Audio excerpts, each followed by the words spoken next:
Lakini kabla tujaanza kitabu chetu, kuna mambo ambayo yanatakiwa sisi tuweze kushikamana nayo ili haya ambayo tunayasoma yaweze kuleta tija.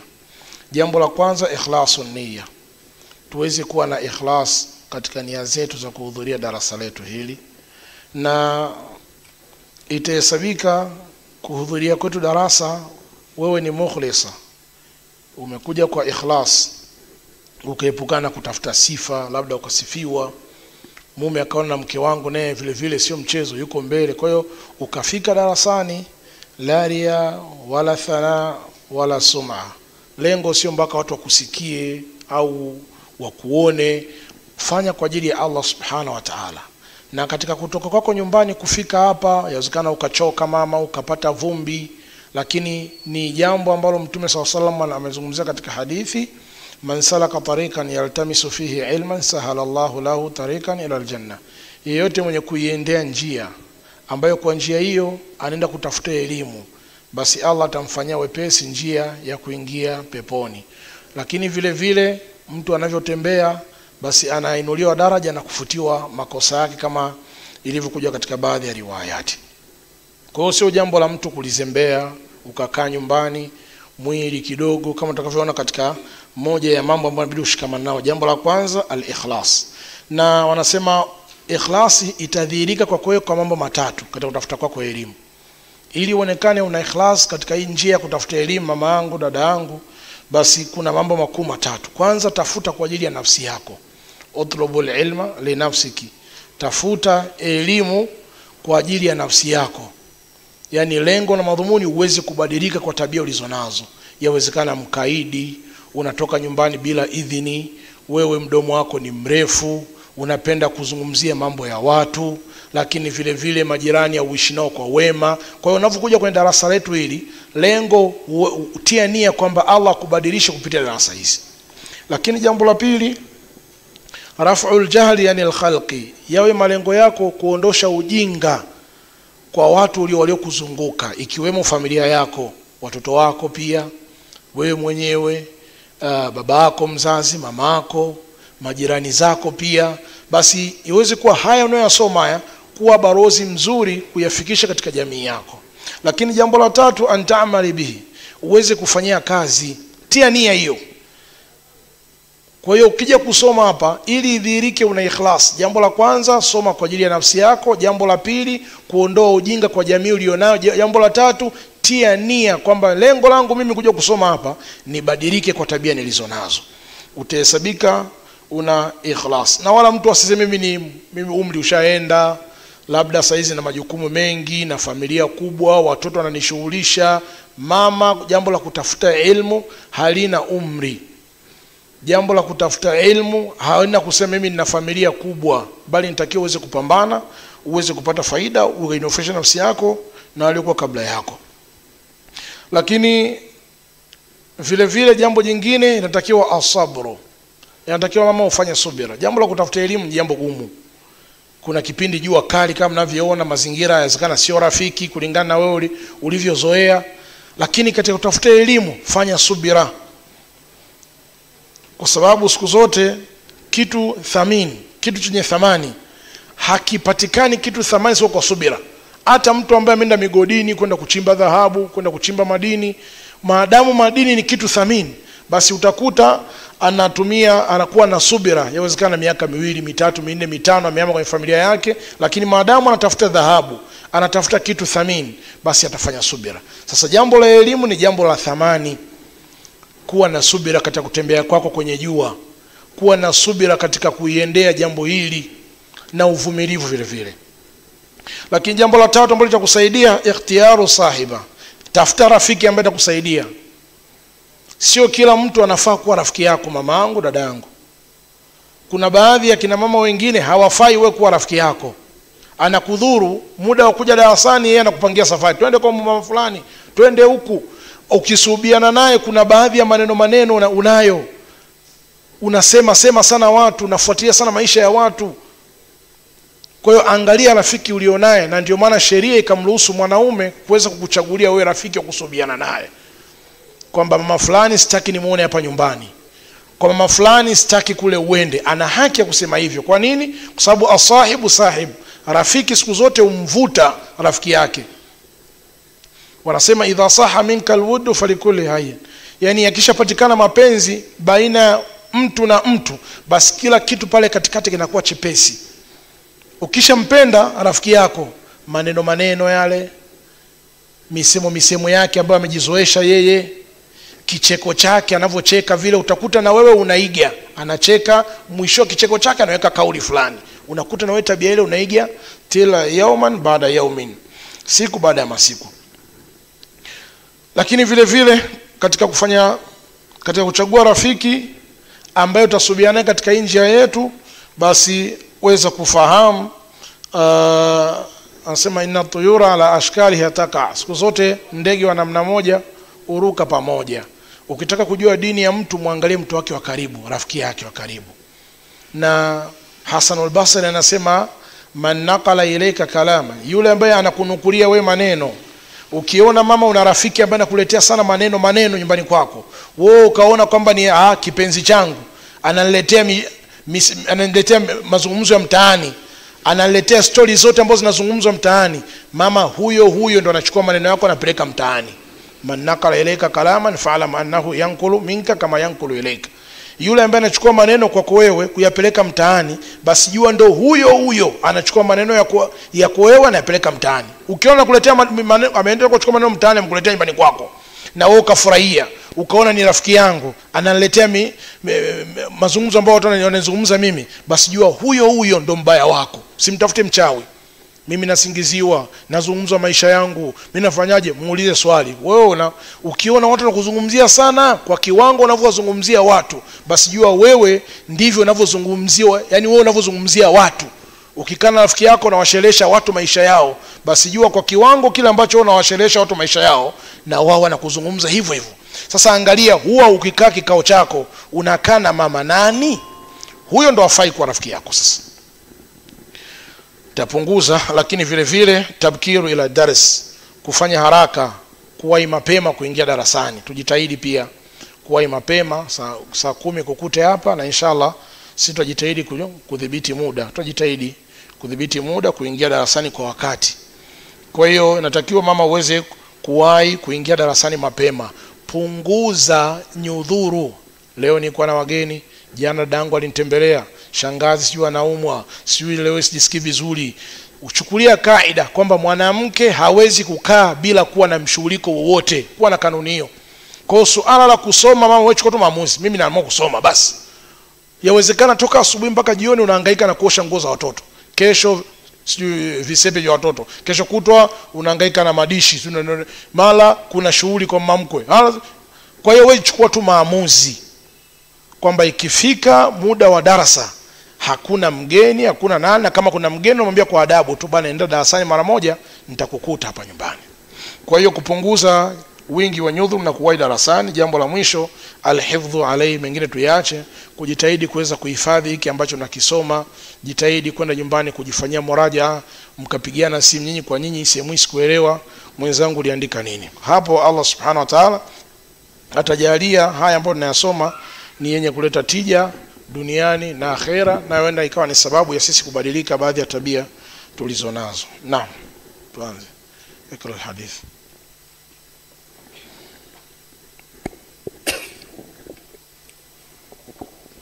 بسم الله الرحمن الرحيم. الحمد لله رب العالمين، والصلاة والسلام على البشير المنير، على البشير النذير والسراج المنير، محمد بن عبد الله رسول الله صلى الله عليه وسلم. أما بعد،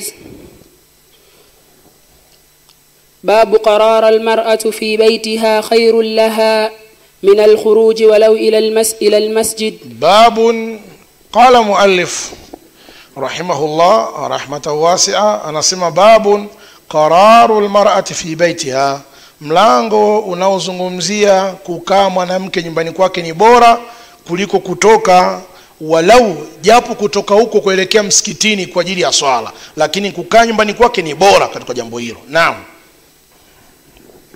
عن ابن عمر رضي الله تعالى عنه قال قال رسول الله صلى الله عليه وسلم لا تمنعوا نساءكم المساجد وبيوتهن خير لهن صحيح أخرجه أبو داود وابن خزيمة. نعم. قال مؤلف na hapa pia nitatumia uslubu, nitafanya damji. Inawezekana nikasoma hadithi 3 nikasherehesha zote kwa pamoja nikatoa faida kwa pamoja zote. Naam, endelea. Ikiwa hadithi zikizungumzia mlango mmoja. باب الإذن. قال المؤلف رحمه الله باب الإذن بخروج النساء لحوائجهن. عن عائشة رضي الله تعالى عنها عن النبي صلى الله عليه وسلم قال قد أذن أن تخرجن في حاجتكن متفق عليه. نعم. واصل. باب بيان ما في خروج المرأة من المفاسد. عن عبد الله بن مسعود رضي الله تعالى عنه عن النبي صلى الله عليه وسلم قال إن امرأة عورة فإذا خرجت استشرفها الشيطان وأقرب ما تكون من وجه ربها في قعر بيتها. صحيح أخرجه الترمذي وابن خزيمة وابن حبان. نعم. قال مؤلف رحمه الله tunaanza hadithi ya kwanza. عن ابن عمر رضي الله عنه قال قال رسول الله صلى الله عليه وسلم لا تمنعوا نساءكم المساجد, msiwazuilie wanawake zenu kutokana na misikiti au kwenda misikitini. Lakini wabuyutuhunna khairul lahunna, lakini majumba yao ni bora kwa wao kuliko kwenda huko msikitini. Lakini msiwazuilie wanawake zenu kutokana na msikiti au misikiti, lakini majumba yao wakaamua kuswali majumbani, kufanya ibada zao majumbani, basi ni bora kuliko kuelekea msikitini. Hadithi ya kwanza.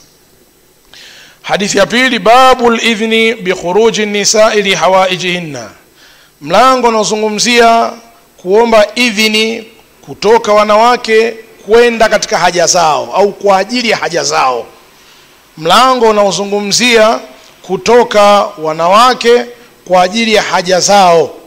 عن عائشة رضي الله عنها عن النبي صلى الله عليه وسلم قال قد أذن أن تخرجن في حاجتكن, kwa hakika mtume sallallahu alaihi wasallam alitoa idhini kutoka ninyi wanawake kwenda katika haja zenu. Kama kuna haja yoyote kwenda labda kwa ndugu yako au jambo lolote ambalo kufanya wewe kutoka nyumbani kwako kwenda nje ya nyumbani kwako, sheria Uislamu imekuruhusu kama kuna mahitaji ya kufanya hivyo.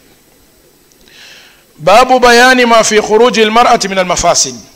Baada ya kuwa ametoa idhini sehemu ya kwanza, ametoa idhini hadithi ya pili, anakuja kufanya taariki sasa kwamba sio kule kutoka kule basi kuko tu bab maftuh, la, katika kutoka kwa huyo mwanamke ndani yake kuna mafsada, lakini ameidhinishwa, lakini kutoka kwake kuna mafsada. Ana sababu bayani ma fi khuruji almar'ati min almafasid, mlango unaozungumzia katika kutoka mwanamke katika mafsada. An Abdullah bin Mas'ud radhiyallahu anhu عن النبي صلى الله عليه وسلم قال إن المرأة عورة, hakika mwanamke ni utupu, mwanamke ni uchi. فإذا خرجت, endapo akitoka, ametoka nyumbani kwake, istashrafaha shaytanu.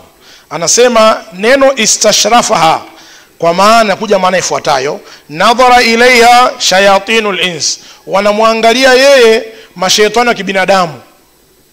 Istashrafaha ashayatin, kwa maana wanamwangalia yeye huyo mwanamke mashaitani wa kibinadamu. Wamekaa sehemu watu maskani kijiweni, umetoka zako wewe na kuangalia, hawa na kuangalia jicho na kuangalia huko, hawa ni mashaitani wa kibinadamu. Au maana ya pili sema ay ashayatinu rijali wa auqa fi qulubihim an yanzuru ilaiha, huyu shaitani yeye kwa maana ya pili yawezekana anawashawishi katika nyoyo za hao wanaume ikawa wanakutizama wewe pale unavyopita. Kwa maana ya hadithi sasa, innal mar'ata awra, kama mwanamke ni utupu, fa idha kharajat, akitoka nyumbani kwake, istashrafaha shaytan, anampatiliza shaytani. wa aqraba ma takunu min wajhihi, na sehemu ambayo anakuwa karibu zaidi min wajhi rabbiha, kutokana na uso wa Mola wake, sehemu ambayo anakuwa karibu zaidi katika uso wa Mola wake, fi qa'ri baitiha, katika makazi ya nyumba yake, katika ile sehemu ambayo anaitumia ibada pale nyumbani kwake, fi qa'ri baitiha, katika makazi ya nyumba yake. Hii ndio sehemu ambayo akifanya ibada zake anakuwa karibu zaidi na uso wa Allah subhanahu wa ta'ala.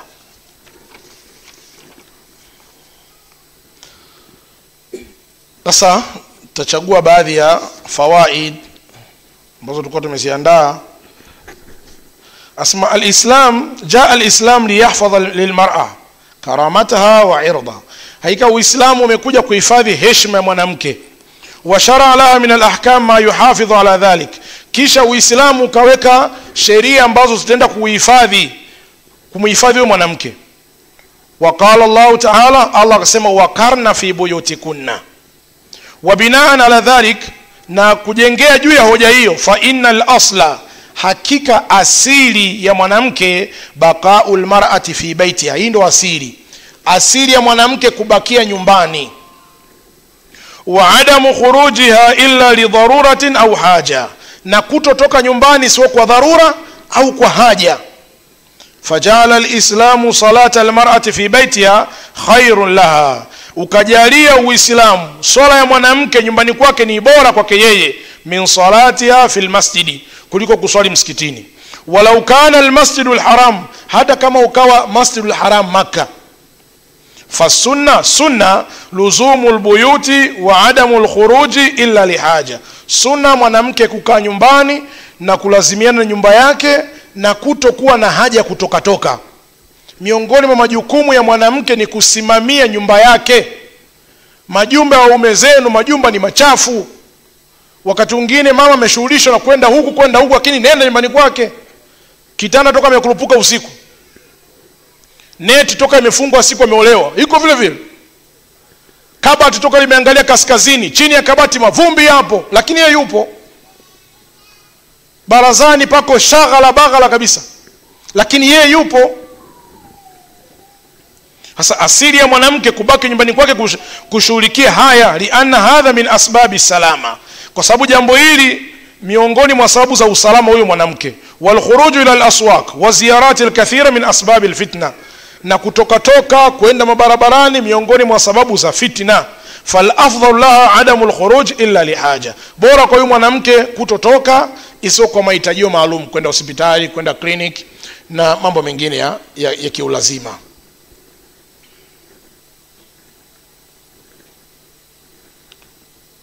Wa hadha la yani an tadhilla almar'a habisat albayt, na tukisema hivi haina maana kama mwanamke abakia alikuwa amefungiwa ndani, la, bal abaha laha alislamu adhhaba ila almasjid, bali Uislamu kamruhusu kwenda msikitini. Wa aujaba alaiha alhajj wal umra, bali Uislamu kamwajibishia mwanamke kwenda hija au umra. Wa salat al-eid, na kwenda katika swali idi, wa ghaira dhalik. Wa min al-khuruj al-mashru' laha, na miongoni mwa kutoka kwa kisheria kwa huyo mwanamke, li ziyarati ahliha wa maharimiha, kuwatembelea ndugu zake. Miongoni mwa haki ya mwanamke akatembelee ndugu zake na wale maharimu zake, kaka zake. Wal khuruj lilistiftai, na pia ruksa kwa mwanamke kutoka kwa ajili ya kwenda kutafuta fatwa. Kana ngoja niende msikitini kaulize hili jambo liko vipi kisheria, kutoka huko kunahesabika ni kwa kisheria. Lakini pia wasuali ahli ilmi, kwenda kuwauliza ulama ahlul ilmi wenye maarifa, pia umeruhusiwa. Wakadhalika udhina linnisa an yakhrujna lihawaijihinna, vile vile Uislamu ukawaruhusu wanawake an yakhrujna, waweze kutoka lihawaijihinna, kwa ajili ya haja zao.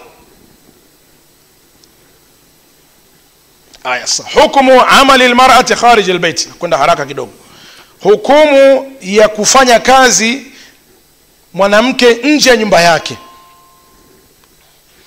Nasema al-amalu alladhi yulaimu fitrat al-mar'a, kazi ambayo inaendana na maumbile ya mwanamke, al-khalqiyya, ya kimaumbile, wa wadhifatiha al-jasadiyya, na ule wadhifa wake wa kimwili. La haraja fihi, jambo hilo halina shida. kama kuna kazi yoyote mama ukitoka nyumbani kwako utaenda kuifanya ile kazi ambayo inaendana maumbile yako wewe, sheria imekuruhusu. Idha aminatil fitnatu, endapo fitna haipo katika jambo hilo. Waraati al-ahkama shar'iyya, na kule kutoka kwake akaenda kuchunga hukumu za kisheria kule. Min khilali mtinai al-khalwa, katika kujiepusha kujitenga na hao ambao wanaenda kufanya nao kazi. Wa jamii at-tasarrufati ghairu shar'iyya, na zile pilika zote ambazo sio za kisheria aweze kuchukua tahadhari. Wa kana dhalika biidhni zawjiha, lakini pia huyo mwanamke atoke kwa idhini ya mume wake. Inkana mutazawija, ikiwa kama ameolewa. Mithlu tadrisi lilbanati, mfano akitoka nyumbani kwake kwa ajili kwenda kufundisha mabinti, amuombe idhini mume wake akafundishe. Au amaliha fi mustashfa, au kufanya kazi hospitalini, lilkashfi ala nisa, ikawa yeye ni daktari anawahudumia wanawake wenzake, amuombe idhini mume wake aende huko, lakini achunge dhawabitu shar'iyya. Fala haraja ala almar'ati fi mithli hadhihi al'amal, hakuna uzito kwa mwanamke kufanya kazi mfano wa hizo. Sasa dhawabitu khuruji almar'ati lil'amal, na kupatia vigezo ambavyo umeruhusiwa mwanamke kutoka kwa ajili ya kwenda kufanya kazi. Kigezo cha kwanza, na nitawauliza kigezo cha kwanza ambacho umeruhusiwa akikitimia kwa mwanamke na juzu kwake kutoka nyumbani akafanye kazi huko nje. Kigezo cha kwanza, an yakuna al-amalu mubahan, iwe ile kazi yenyewe ni halali, iwe ile kazi ambayo umetoka kwenda kuifanya iwe halali. Kigezo cha pili, an yakuna al-khuruju li hajatin shakhsiyya, kule kutoka kwake kuwe na mahitajio ya yeye mwenyewe, au li hajatil mujtama, au mahitajio ya jamii, kwamba hapa mtaani hakuna dada ambaye amesoma kama yeye. Kwa hiyo angefungua darasa nyumba hii hapa au chumba hiki hapa, akiwa anatoka pale nyumbani kwake na kuja kufundisha ingekuwa bora. Basi yeye anaruhusiwa kwa sheria au anatoka nyumbani kwake anaenda kufundisha, kwa sababu tayari kuna mahitajio ya jamii kwake yeye. Kigezo cha tatu, idhnu zawji au alwali, ampe idhini mumewe au wali, apewe idhini na mume wake au wali.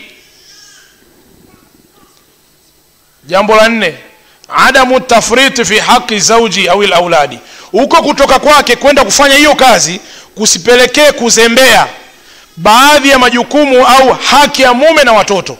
Hapa shughuli ipo, unakuta kweli biashara yenyewe haina shubha, nitakaa tu pale iko hivi, lakini akitoka kazini akirudi yuko hoi, huduma za mwenye nyumba hazipatikani. Bana, maji ya kuoga bana, mimi nimechoka, sichukua tu maji kaweka, yani hapa niko hoi ndugu yangu. Tena baadhi ya huduma zingine inabidi mwanaume amsaidie yeye, au mwanaume akitaka baadhi ya haki zake inaonekana kama vile anamuonea. Yani banani kuchoka huku saizi na wewe tena unataka nichukue kitu fulani, mambo mengine mbona sichukua tu etipoti hilo hapo mpaka nikupakulie.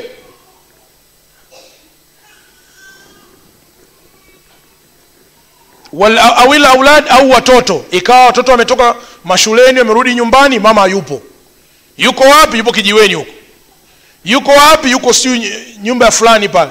Yuko wapi? Yuko na cheleani yake mle. Lakini kigezo cha ngapi hicho? Cha ngapi? Cha 5? Cha 4? Cha 5.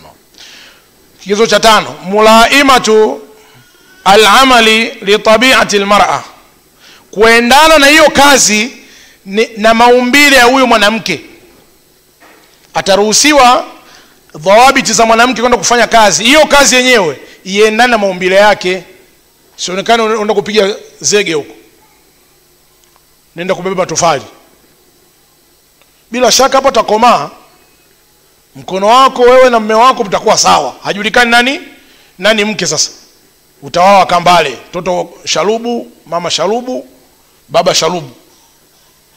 Baba mikono imekomaa na wewe pia mikono imekomaa. Nini zege au chepe au jembe unahangaika nalo huko kwenda kuchimba mitalo. Lakini pia al-iltizamu bil libasi shar'i, kulazimiana na vazi la kisheria unavyoenda kwenye hiyo kazi yako. Lakini pia adamu masi tibi wa huwa al-utr, usitumie manukato, kutogusa manukato unavyoenda katika hiyo kazi yako. Lakini pia al-i'tidalu fil mashi, lingana upande wa kutembea unavyotembea. Adamu al-khalwa au ikhtilat birrijal, anasema adamu al-khalwa, kutojitenga, au ikhtilat birrijal, usipatikane kwenye kazi yako kwa mchanganyiko. Wanakuja pale wanaume, wanawake, changanyiko wanaingia ndani humo. Yaani ile sintole kazi gani mantilie mfano labda. Unaingia hawa wanatoka hawa, baba nani wasijalipa hela, kukaa kuna mshughuliko pale. Yakitimia hivi vigezo au haya masharti, mwanamke ataruhusiwa kuweza kufanya kazi. Naam, ndio hadithi inayofuata. Hadithi ya 4. يقول المؤلف رحمه الله تعالى: باب لا تخرج المرأة من بيتها إلا بإذن زوجها، فإن لم يأذن لم يجز الخروج. عن ابن عمر قال: كانت امرأة لعمر تشهد صلاة الصبح والعشاء في الجماعة في المسجد، فقيل لها: لما تخرجن وقد تعلمين أن عمر يكره ذلك ويغار. لما تخرجين وقد تعلمين أن عمر يكرهه ذلك ويغار؟ قالت: وما يمنعه أن ينهاني؟ قال: يمنعه قول رسول الله صلى الله عليه وسلم: لا تمنعوا إماء الله مساجد الله. أخرجه البخاري. باب منع النساء من. قال مؤلف رحمه الله, baadhi ya milango tutachukua 1, 2, zikawa 3, 4, hapa 1. Babu la takhruju almar'atu min baytiha illa biidhni zawjiha fa in lam ya'dhan lam yajuz alkhuruj. Sasa mlango unaozungumzia asitoke mwanamke kutoka katika nyumba yake isiwe kwa idhini ya mumewe. Fa in lam ya'dhan, endapo kama mwanaume hajampatia idhini, haifai kwa huyo mwanamke kutoka. Wakati mwingine dini ya nyinyi akina mama, dini zenu zinadhihiri, yani ukitaka kujua mwanamke ana upeo gani wa dini, kuna vitu viwili inabidi yani mpimie hapo. Mke wangu mimi ana mapenzi, mashallah, tunaishi kwa amani, kwa mapenzi kabisa, ananisikiliza, tunasikilizana. Mpimie katika mambo mawili. Jambo la kwanza, inda al-ghadab, pindi akikasirika. Ukiona mwanamke amekasirika, yani umemuudhi, umemkosea, lakini bado akabakia katika sheria, kajua huyu mume wangu, akazungumza na wewe kwa adabu, ukamkataza kipindi umemkosea, na yeye akakubali kwamba manani nimekukosea, basi pamoja na hivyo usitoke, nikukuta hapo nyumbani. Au kurupushani imetokea kwa jambo fulani, unakuta mara nyingi ameshaenda kwao, hata idhini haja kuomba. Nini amenikera, bora ende kwa baba nyumbani. Dini ya mwanamke inadhihiri katika mambo haya mawili. Akikasirika, ukaona akibakia vile vile, huyu ana dini kweli. Jambo la pili, muongezee mwenzake. Mletee mwenzake, mwekee pale. Ana maneno Sheikh Uthaymeen akisema adibu nisa bin nisa, waadabisheni wanawake kwa wanawake wenzao. Mwanamke wako anasumbua, mbishi, mkaidi, ukimwambia hili anafanya hili, mletee mwenzake kwanza, mpandishe cheo kwa maana nyingine. Sasa ukiona amempandisha cheo, kawa bwana mkubwa, sasa kawa bi mkubwa, alafu akabakia na tabia yake ile ile ya zamani ya asili, huyo mkeo ana dini. Maana tabia mwanamke inadhihiri lauka ukaongeza pendo, utamjua. Ukiona katulizana, anaendelea kufanya ibada zake, toa kwa mume wake ni ile ile, mapungufu madogo sana, basi jua hapa alhamdulillah mke wangu mimi 100% yuko vizuri. Lakini wengi wao wanakuwa na dini kipindi cha amani. Siku mwanamume wako amekukosea, mama, utatoa maneno haina mfano. siku mume wako sio ameamua ngoja niongeze nyumba nyingine, yatakutoka maneno mpaka mtu ajiulize ndio alikuwa anaswali kiamlele yule huyu. Kambadilisha majina mume wake, majina yote unajua anamuita. Bila sheweshe. Tishe ushe mchezo, mnafiki mkubwa. Majina yote atampatia. Watu unasijifanya unalialia swala za usiku hapa ukulia usubutu, ukulia mpaka swala jana ipola yeye mwenyewe. Tuendelee. Ali ibn Umar radiyallahu anhu قال كانت امرأة لعمر. huyu Ibn Umar ni anasimulia mama yake.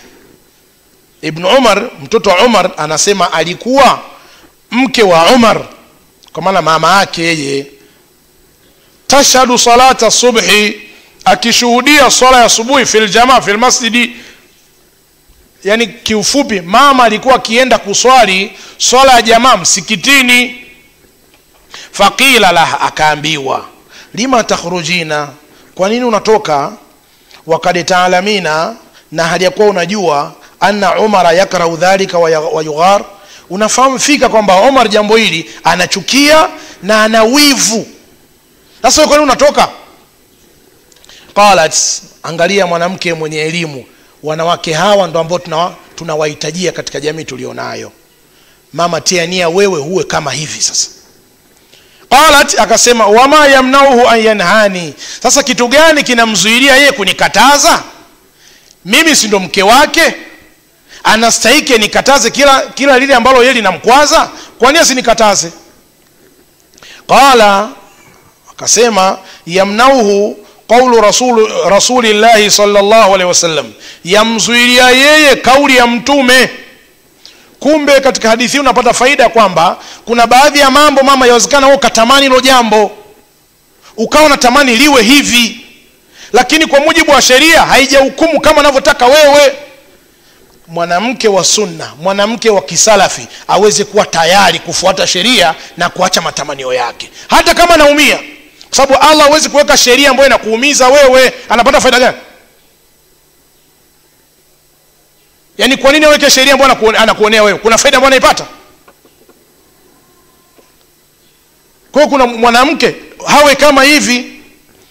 Kwa hiyo Umar aliacha, sema yamnauhu, kinachomzuilia yeye kukukataza wewe, qaulu rasulillahi, kauli ya mtume. Mtume anasema la tamnau ima Allahi masajid Allah, msiwazuilie vijakazi wa Allah kwenda misikitini. Maana wanawake, msiwazuilie wanawake kwenda misikitini. Kwa ndio maana mimi naenda kuswali swala jamaa msikitini.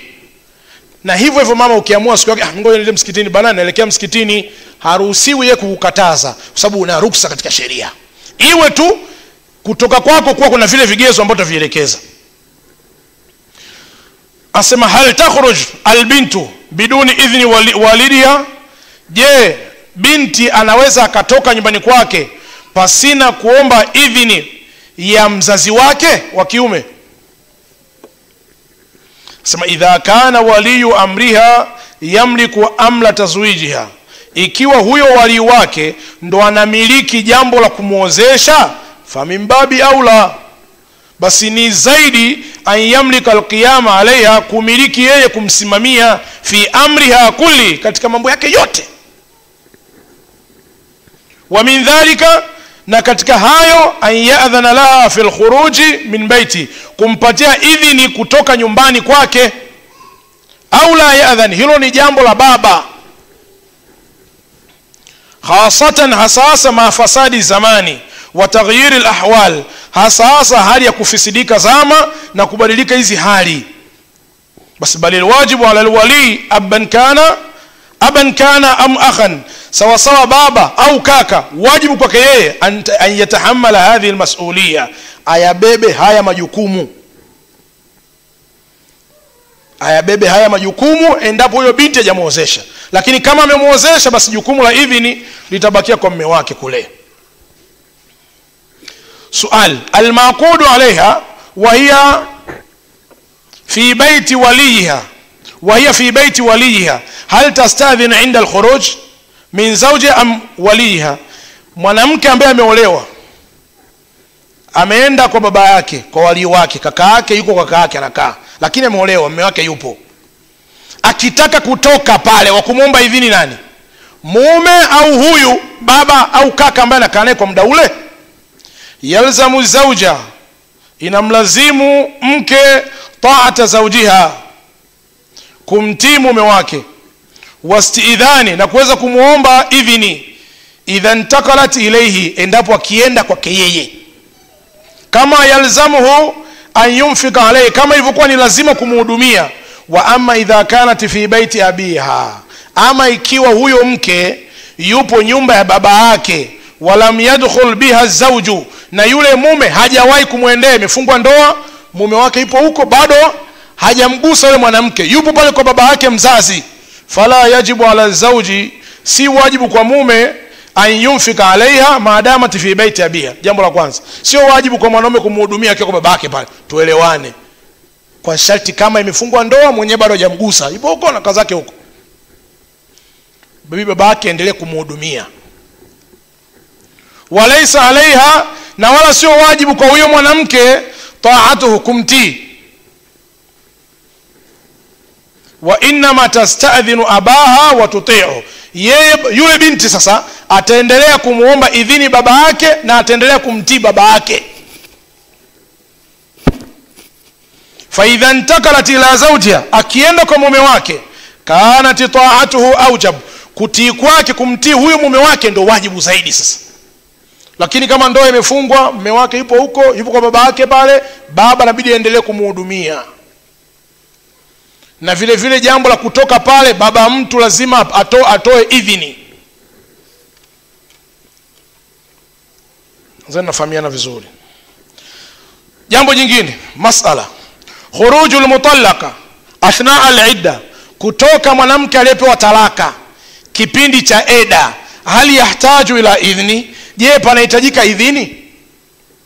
Umepewa talaka pap, wanawake wengi wanapenda kulalamika, nipe talaka yangu, nipe talaka mama nzito. Ukipewa talaka akili inachanganyika, unakuta mtu anavaa hijab, anavaa stara vizuri, anasoma na Qur'ani na darasa anaenda, ngoja apewe talaka. Utamuona mama watu hijabu ameacha, nikabu inavyofungwa kimatatizo, alikuwa hajawahi kuvaa dela mtaani na vaa dela, hali mbaya, macho yamemtoka tayari, ubongo shamchanganyika. Fanya subira mama, matatizo kwenye ndoa kila mtu matatizo yake. Asema almar'atu idha kanat fi iddati talaqi raj'i, ikiwa mwanamke yupo katika eda ya talaka rejea, lam yajuz laha alkhuruj, haijuz kwake kutoka, illa biidhni zawjiha, isiwe kwa idhini ya mume wake, kwa sababu yule bado mke wake. Talaka ya kwanza na ya pili, ukitaka kutoka, na hapa ndo utaona dini ya mama hapa. Hapa ndo tunaona dini ya mwanamke hapa. Mpe talaka pap, afu mbele yako ukae hapo hapo. Nikae vipi? Nikae hapo, maana mkuta njia na boda boda, huyu hapo. Huyu si mke wangu huyu. Mara kaudi saa 3 usiku, mara kafanya hivi. Nini wewe ushanipa talaka? Na bwana mmoja alimpa talaka mke wake, akaacha hijabu, akatafuta t-shirt fulani amelivaa, akatafuta na big mark ameivaa, kachoma nywele zake kichwani. Tuko na ndugu yangu njiani, ananiambia ustazi, namjua huyu ni mke wake fulani. Nikamwambia sema yeye anaitikia yeye sasa, shehe, hii ndo dawa ya shehe, hii ndo dawa mashehe, kupa talaka mbadilikie hapo hapo. Mi ala, amevaa big mark, kama unajua zene unaifahamu vizuri. Kwa hiyo ikiwa talaka rajii, ataomba idhini, sababu ni mke wake na bado sheria zote zipo kwa yule mwanaume. Kutoka, usivae hivyo, unaenda wapi, kwa nani, usiende huko. Na ndio maana sheria imekwambia ukipewa talaka usitoke pale nyumbani, la'alla Allah yuhdithu ba'da dhalika amra, huenda Allah kalianzisha jambo lingine kubaki kwako pale. Anavyokuona hivi anakuonea huruma, na wewe endelea kuvaa vizuri na kupendeza. Wengi mkipewa talaka, badala ya kutafuta njia za suluhu, ndio kwanza unaharibu. majibu yako ni magumu, chakula kipatikani tena, watoto watakula makofi bila makosa, watoto hawaogi tena, madrasa hawaendi, mwenyewe hijabu ushagaili, matusi na mipasho ndani ndo kituo chake. Akurudia nani sasa? Ama idha kanat mu'tadda, ama ikiwa huyo mwanamke yupo katika eda, min talakin ba'in, kutokana na talaka ya baibai, falaha al-khuruj li hajatiha, ana yeye haki ya kutoka kwa ajili ya haja zake, walau bighairi idhnin, walau hata kama kuna idhini ya mwanaume, lizawali zawji, kwa sababu jambo la mume na mke lishakufa, talaka ile ni ya 3. Kwa hiyo umeamua ngoja niende sokoni kule, unatoka zako tu, haina haja kuomba idhini, sababu yeye na Muislamu msikitini sawa tu. Qala an-Nawawi rahimahullah, in kanat raj'iyya fa hiya zawjatuhu, ikiwa kama ni talaka raj'iyya, rejea ni mke wake, fa alayhi al-qiyam bi kifayatiha, juu yake kusimamia yale ambayo yanayoendana na mwanamke, kumsimamia kwake, kumtosheleza kwake. Fala takhruju illa biidhni, asitoke kwa idhini yake. Kinyume chake talaku ba'in, khalas anza katoka tu, sababu hata akikomba idhini kuna faida gani hiyo? La'alla Allah yuhdithu ba'da dhalika amra, haiwezekani hata tankiha zawjan ghayru, mpaka olewe. Naam, hadithi inafuata soma ya 5 na ya 6 tunafanana hizo. Babu man'i an-nisa'i min at-tayyib wa nahwa 'inda al-khuruj ila al-masjid aw ghayrihi. عن أبي موسى الأشعري رضي الله عنه قال قال رسول الله صلى الله عليه وسلم إذا استعطرت المرأة فمرت على القوم ليجدوا ريحها فهي كذا وكذا، قال قولا شديدا، وفي لفظ فهي زانية. حسن صحيح أخرجه أبو داود والترمذي والنسائي. باب منع النساء من إبداء الزينة عند الخروج.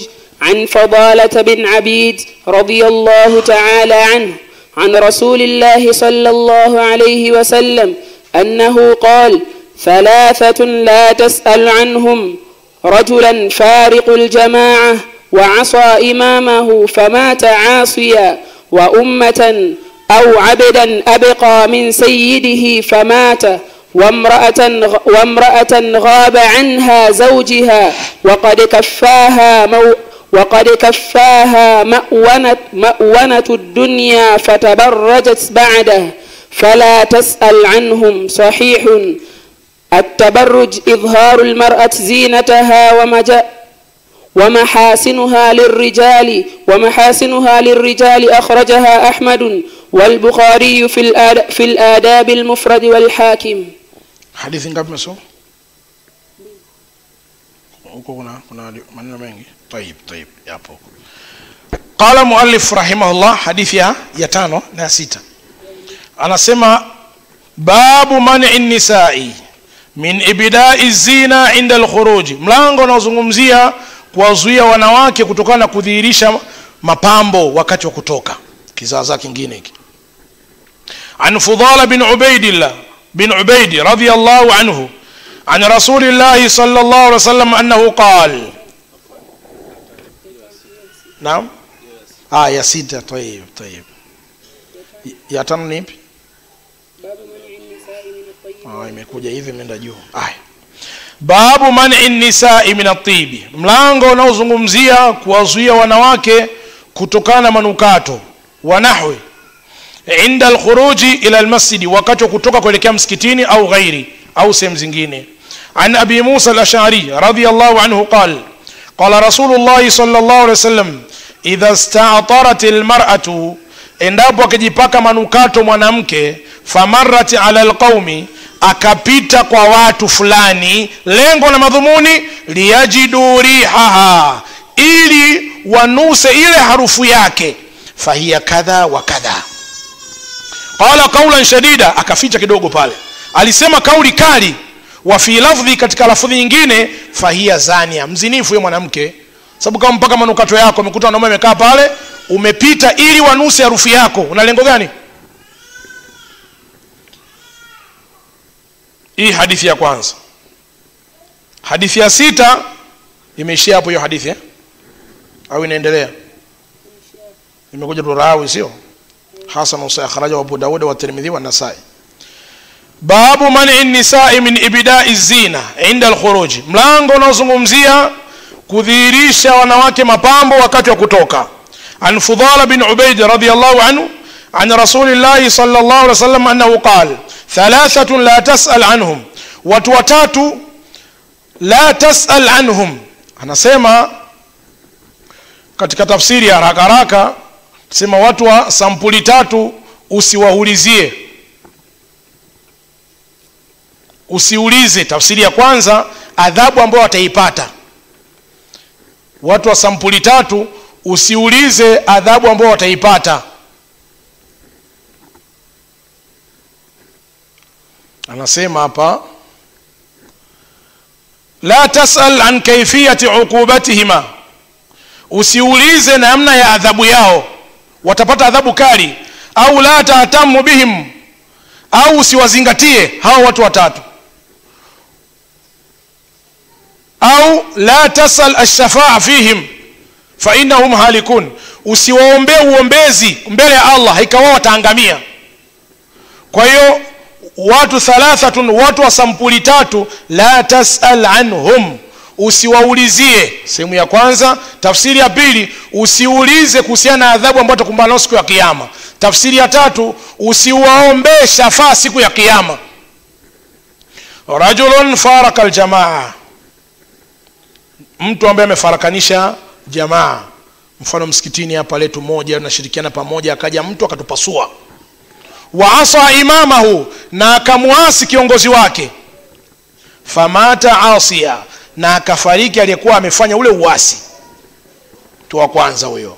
Wa amaton, na kijakazi au abidun au mtumwa wa kiume, abaka min sayyidihi famata, akatoroka kwa bwana mkubwa wake, kwa sayyidi wake, akaenda akafa huko.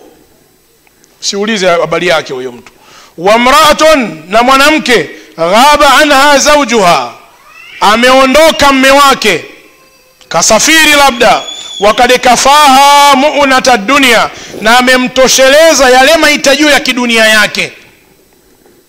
Fatabarrajat, pamoja na kufanya hivyo, kakuachia chakula, kakuachia kijipesa cha kujikimu, pamoja na hivyo fatabarrajat baadahu, anasema akadhihirisha mapambo yake, yani akatoka pale nyumbani na mapambo huko, akaenda barabarani huko. Fala tasal anhum, basi usiulize habari zao hawa watu. Anasema almar'atu kulluha aura. Hapo kuna maneno mengi, nimechagua tu baadhi ya maneno. Mwanamke mwili mzima ni utupu, ala khilafi fil wajhi wal kafaini, kinyume na uso na vitanga viwili. Fala tadhhar al-aura, fala tudhhiru al-aura wala tudhhiru zina, asidhihirishe utupu wala asidhihirishe mapambo, amama rijali al-ajanib anha, mbele ya wanaume wanaofaa yeye kumuoa. Walaysa ay libasin yu'tabaru satiran lil-aura, na sio kila vazi mama ukilivaa litahesabika umejistiri. Bal la budda min sifatin muayyana, bali lazima vazi la wewe mwanamke ambalo litakustiri liwe na sifa maalum. Nifuatilie vizuri. Fi libasi shar'i, katika mavazi ya kisheria, alladhi yajibu an tartadihi almuslima, mavazi ambayo natakiwa ayavae mama wa Kiislamu. Kigezo cha kwanza, sifa ya kwanza ya vazi ukilivaa mama linahesabika ni vazi la kisheria, limekamilika sifa yake. Sifa ya kwanza, yajibu an yakuna libasu almar'ati almuslima dhafia, liwe wajibu iwe vazi la mwanamke wa Kiislamu pana, yasturu jamia jismiha, linastiri mwili mzima, anirijali, kutokana na wanaume, alladhina laysu min maharimiha, ambao sio katika maharimu zake, ala khilafi fil wajhi wal kaffain, kinyume na uso na vitanga viwili. Kwa hiyo vazi la mwanamke lazima liweze kuwa pana, lenye kuenea mwili mzima, isiwe dhayiqa. Tumesema nisaun ariyatun kasiyatun ariyat, watakuja wanawake watakaovaa lakini wapo uchi. ruusuhunna ka asnimatil bukhtil maila, vichwa vyao ni kama nundu ya ngamia iliyopinda, iliyomili. La yadkhulna aljannata, wanawake hawa hawatoingia peponi. Wapo wanawake anasuka msuko wa Kilimanjaro, mwingine amesuka msuko wa Tausi, mwingine ameenda kununua kofia zenye chogo nyuma huko. Hivi vitu vyote vifai. Kwa hiyo ayakuna satiran lima waraahu, iwe hilo vazi lenye kustiri kwa yale yaliyokuwa nyuma yake. Fala yakunu shafafan, hilo vazi mama lisioneshe ndani. Yara min waraihi, ataona yule aliyokuwa nyuma yake, launa basharatiha, rangi ya ngozi yake, kama nguo za saizi. Kigezo cha tatu, sifa ya tatu, alla yakuna dayiqan, isiwe ni yenye kubana. Na saizi hapa nifanye tambii kidogo. Hijabu za saizi imekuwa mtihani akina mama.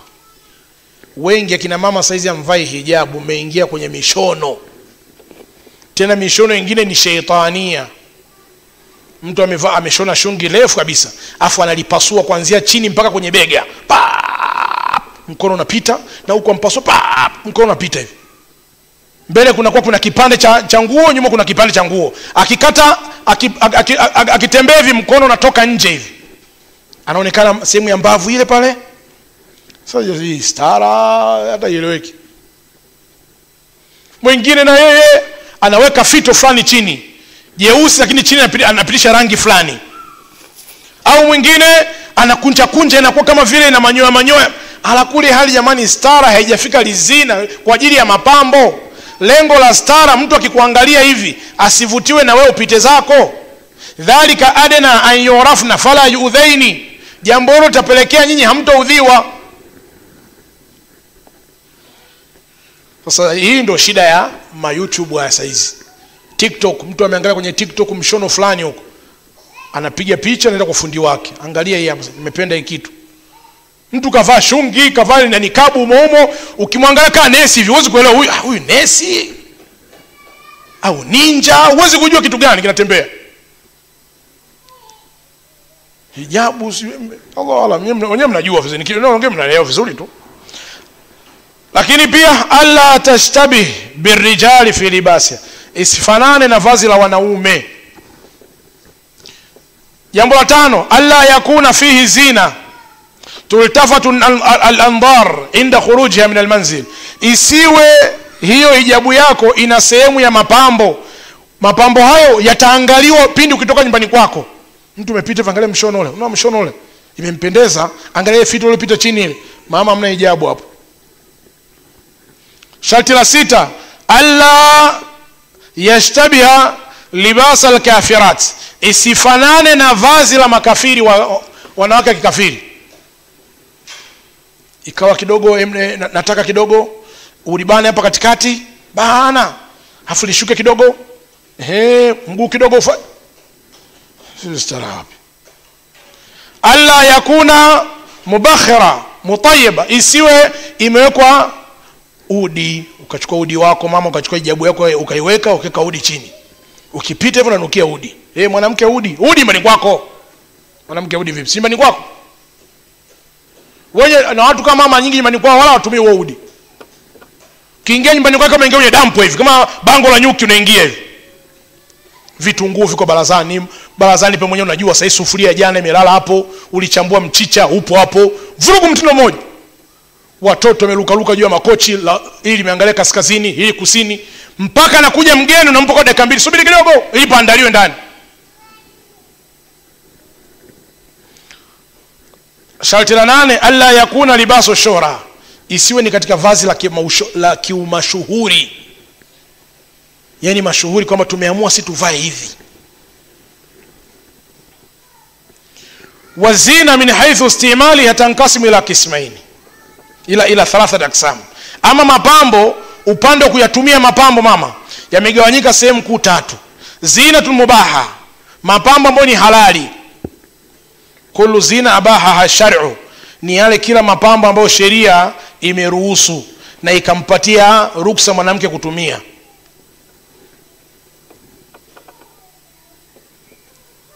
Inaingia hapo libasu zina, yale mavazi ya mapambo kama hariri, walhuliyi, yale mapambo, watibi, manukato, wa wasaili tajmil alhaditha, na vile vifaa vya urembo wa hivi sasa.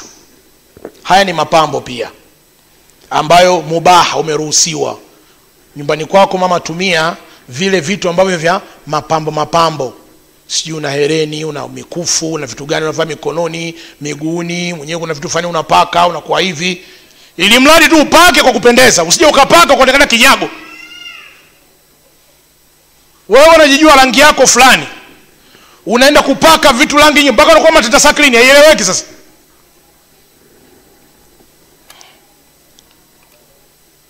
Jambo la pili, zinatu mustahabba, mapambo ambayo yamependekezwa. Wa hiya kullu zina raghaba fiha ash-shar'u, ni kila mapambo ambayo sheria imependekeza. Wa hatha alaina, ikaimiza. Wa yadkhulu fi hadha al-qism, na inaingia kijanyiko hiki yale mambo ya al-fitratul khams, siwak, kupiga mswaki. Mama jitahidi. Kuna kina mama pia unakuta mswaki toka mke asubuhi. Hii tatizo. Mtu akiongea mpaka unajua hii chemba labda imefumuka. Hii tatizo. Wewe mswaki toka upiga asubuhi. Asiwak wa natfil ibti, na kutoa pia nywele za kwapani, wa taklimul adhafir, kupunguza kucha, wastihdad, na kutoa nywele za sehemu za siri, wa nahwi dhalika. Ni sunna mapambo haya, uweze kujitahidi. Pandaka nipite kimya. Haya, zinatu muharrama, mapambo ambayo ni ya haram. Wa hiya kullu ma harrama ash-shar'u, kila mapambo ambayo yameharamisha sheria. Wa hadhara minhu, na ikatoa tahadhari. Mithlu an-namsi wa wasli sha'r, mfano kutinda nyusi. Ukaenda kuchonga nyusi zako vizuri, sheria imekukataza. Tena imetajwa laana kabisa pale. Wa wasli shari, kwenda kuunganisha nywele. Ukaenda kununua rasta huko mwenyewe, ukaenda kuunganisha nywele. Mwingine ameenda kununua malasta ya uzi yale. Wanasema uzi nafaa, haifai. Uzi no fani kama ile mama zetu wa zamani walikuwa kisugia uzi. Lakini wewe umeunganisha na bunda la uzi linaelea hivi. Au kana fihi tashabbuh birrijali, au mapambo ambayo ndani yake yanajifananiza na wanaume. Situmie au al-kufar au makafiri.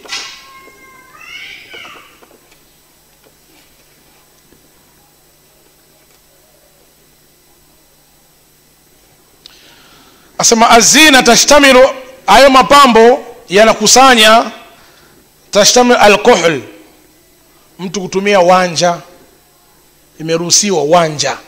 Wakati mwingine kina mama, watu hawa mnaoishi nao wanaongeza wanawake wengine kwa kujua wewe majukumu yako nyumbani kwako. Wewe toka upake wanja siku umeolewa. Mimi mambo ya kujipamba, mimi kujipaka mimi mwanzo mimi siwezi. Ndio jitahidi sasa. Mtume anasema al-ilmu bita'allum wal-hilmu bita'allum, kwamba elimu ni kwa kujifundisha, na upole jizoeshe, tutakuwa mpole. Mimi mwenyewe mimi mambo ya kujipaka sio, mimi siwezi kabisa. Kunukia, mimi siwezi. Akiongeza mtu unanuna, wewe ungeweza? Unakaa na mtu kama na mwenzako amekomaa hivi. Mnaonea wakati mwingine watu mnaishi nao.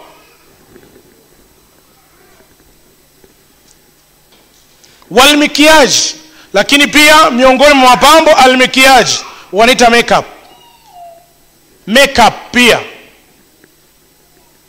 Ikawa mama umeangalia wewe rangi yako rangi hii, kanunue makeup ambayo inaendana na wewe.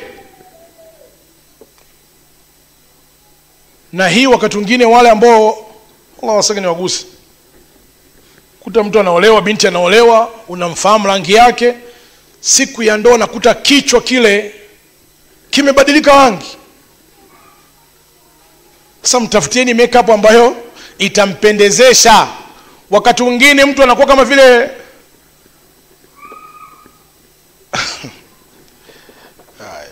pita kimya. Kuta mtu huko kama tita saklini, huko na rangi nyingine, huko na rangi nyingine. wamemkobeka, wamempaka paka vidudu fulani hivi mpaka haya. Almuhimu tuendelee. Walhuliyi, na mapambo mengine wanahu dhalika.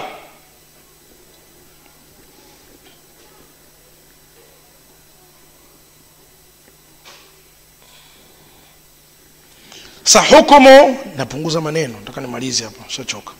Hukumu wadhi almikiyaj, hukumu ya kuweka makeup, kupaka makeup. Almikiyaju alladhi tadahu almar'atu, makeup ambayo anajipaka mwanamke, in kana li zawjin, ikiwa amepaka kwa ajili ya mume wake, au yarahu maharim fala basa bi, au amuone baba yake, kaka yake, la basa bihi. Na kina mama ni wapeni kaida. Akina mama wengi kwenye darasa zetu za kina mama hizi mnakuta mnalalamika, ustadhi, haya unayozungumza tunayafanya sana majumbani humu. Unajitahidi mtu kujipendezesha, upendeze, mume wako akuone, akusifie, lakini asifii. Mwisho wa siku mtu anamwambia bale ngoja mimi niache, mbona mtu nisifii? Mama, fanya hiyo, ni ibada.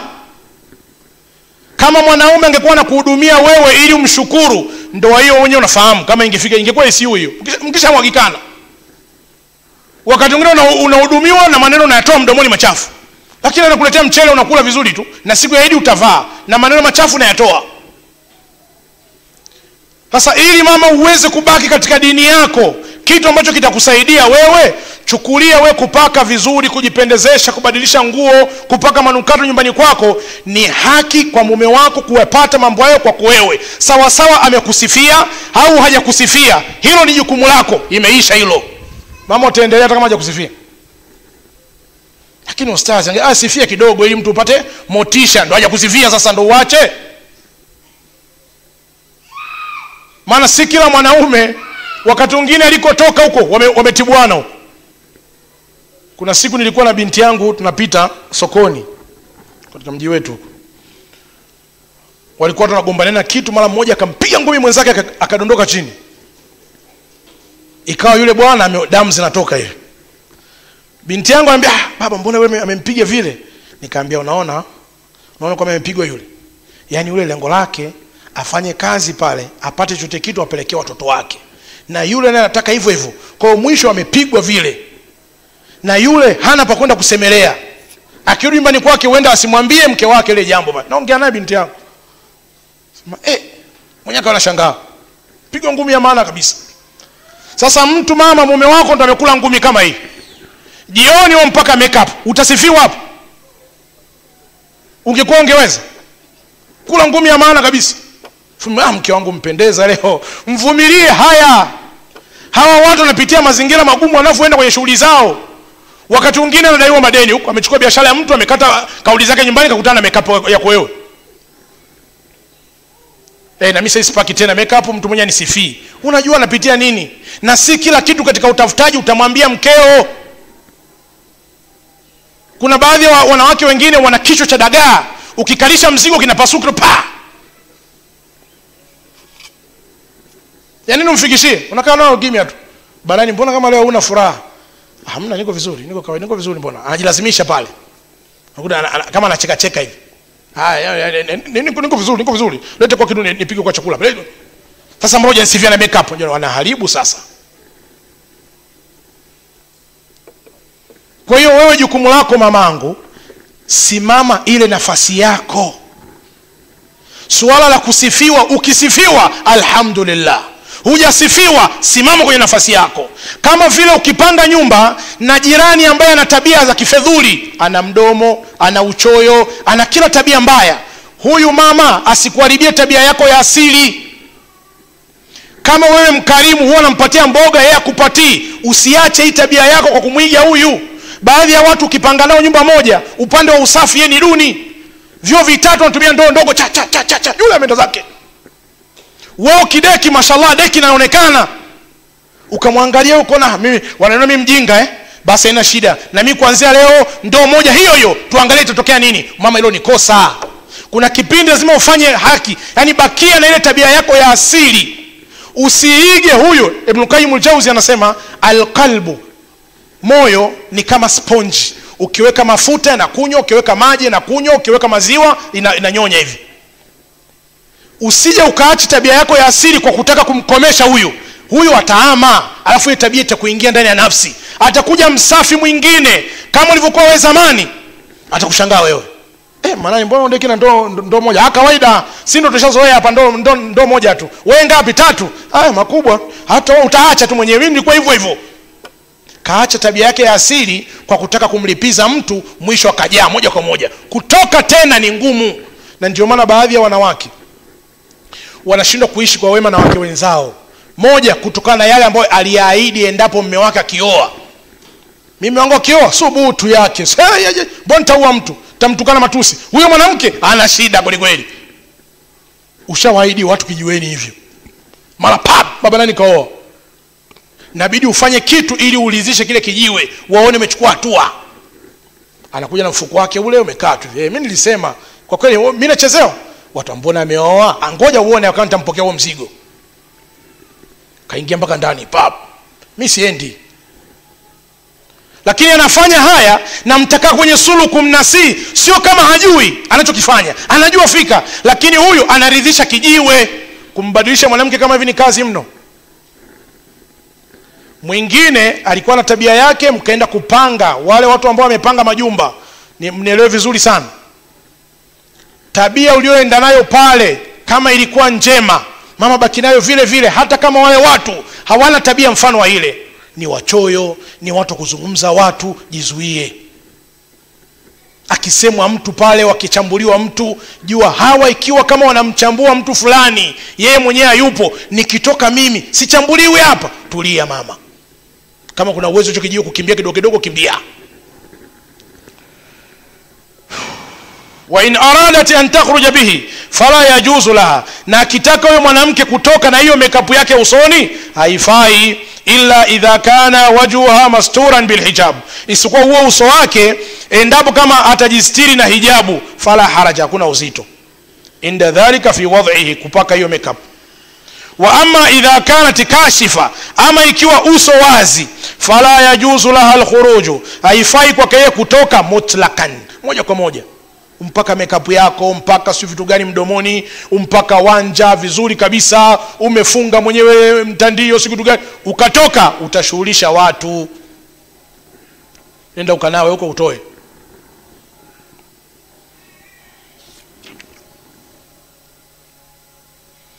Ama idhhar, kudhihirisha alkuhul, nini wanja, walhina ina, walkhatam pete, walasawir na mapambo. Ikhtalafa ahlul ilmi fi dhalika taban liikhtilafihim fi kaunihi min az-zina. Wanachuoni wametofautiana kudhihirisha vitu hivi kwa sababu inaingia katika mapambo. Yajuzu ibda'uha min az-zina al-batina allati yajibu satruha min al-ajanib. Haya vitu hivi vyote inabidi mtu avistiri kwa wanaume ajanib. Fadhaba baadhi ahli al-ilm ila annaha min az-zinati adh-dhahira. Wengine wakasema mapambo yamegawanyika sehemu mbili. Kuna az-zinatu al-batina na az-zinatu adh-dhahira. Az-zinatu al-batina ni yale mapambo ya ndani ambayo hayatakiwi mtu mwingine kuyaona. Na Allah alivyosema wala yubedina zinatahunna illa ma dhahara minha, wala wasidhihirishe mapambo yao ila yale ambayo yamedhihiri. Baadhi ya wanachuoni wakasema labda kama mwanamke ni mpana akavaa hijabu yake, lakini akitembea inaonekana baadhi ya taharukati katika mwili wake, hii hapa yamedhihiri yenyewe, yeye hana uwezo zaidi ya kujistiri hivi. Lakini wewe ambao unaacha uso wako mwenyewe, wewe umedhihirisha. Wewe ambaye unatembea mikono iko wazi hivi, mapete yako yanaonekana ya dhahabu, wewe umedhihirisha. Haya mapambo inabidi uyafiche.